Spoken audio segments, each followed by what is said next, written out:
स्वास्थ्य मुसीबत ने जनता की कमर तोड़कर रख दी है। किसी को कुछ समझ में नहीं आ रहा है कि करें तो क्या करें। हालात दिन ब दिन बेकाबू होते जा रहे हैं। ऐसे में जनता फिर से लोन पर राहत की उम्मीद कर रही है। इसे लेकर आरबीआई के गवर्नर शक्तिकांत दास ने सरकारी बैंकों और चुनिंदा प्राइवेट बैंक के एमडी और सीईओ के साथ अहम बैठक की।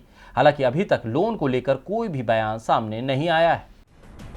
पिछले साल जब देश में सबसे तेजी से स्वास्थ्य मुसीबत बढ़ी थी तो सरकार ने लोगों को ज्यादा राहत तो नहीं दी, लेकिन लोन मॉरेटोरियम का फैसला जनता की मुश्किलों को थोड़ा कम करता जरूर नजर आया था। इसलिए तो जनता से इसे आगे तक जारी रखने की बात कही थी। यहाँ तक कि सरकार और बैंकों की मनाही के बाद ये मामला सुप्रीम कोर्ट तक भी पहुँचा था, लेकिन वहाँ से भी जनता को कोई राहत नहीं मिली थी। मगर अब एक बार फिर महामारी ने लोगों का जीना मुहाल कर दिया है। आंकड़े लगातार बढ़ते ही जा रहे हैं, इसलिए लोग एक बार फिर बैंक और मोदी सरकार की तरफ टकटकी लगाए बैठे हैं। हालांकि अभी तक ऐसा कोई संकेत नहीं मिला है, लेकिन वीडियो कॉन्फ्रेंस के जरिए आरबीआई गवर्नर शक्तिकांत दास ने सरकारी बैंकों और चुनिंदा प्राइवेट बैंक के एमडी और सीईओ के साथ अहम बैठक की।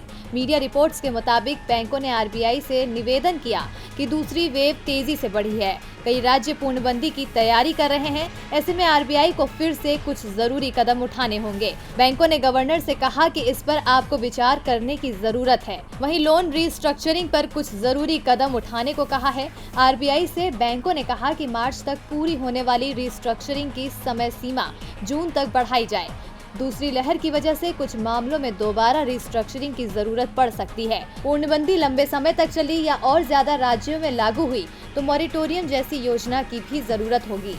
आपको बता दें कि लोन रिस्ट्रक्चरिंग का मतलब होता है आपने कोई कर्ज लिया है, इसकी समय सीमा 3 साल है, ब्याज 9% है, आपने पिछले कुछ महीनों से ईएमआई नहीं भरी है तो आपको रिस्ट्रक्चरिंग की सुविधा मिलेगी। हालांकि ये बैंक के ऊपर है कि वो किस तरह आपको छूट देगा या नहीं देगा। आरबीआई ने 27 मार्च 2020 को 1 मार्च से 31 मार्च 2020 के दौरान लोन की किस्तें वसूलने पर मॉरेटोरियम दिया था।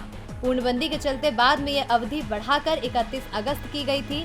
अब एक बार फिर देश में खराब हालातों के बीच इस पर विचार किया जा रहा है, लेकिन आरबीआई और बैंकों के बीच हुई बैठक में कोई फैसला नहीं हुआ है। इसको लेकर बैंकों ने भी कोई बयान अभी तक जारी नहीं किया है। इस चुप्पी के बीच सवाल उठता है कि क्या जनता को फिर राहत मिलेगी। डीबी लाइव की रिपोर्ट।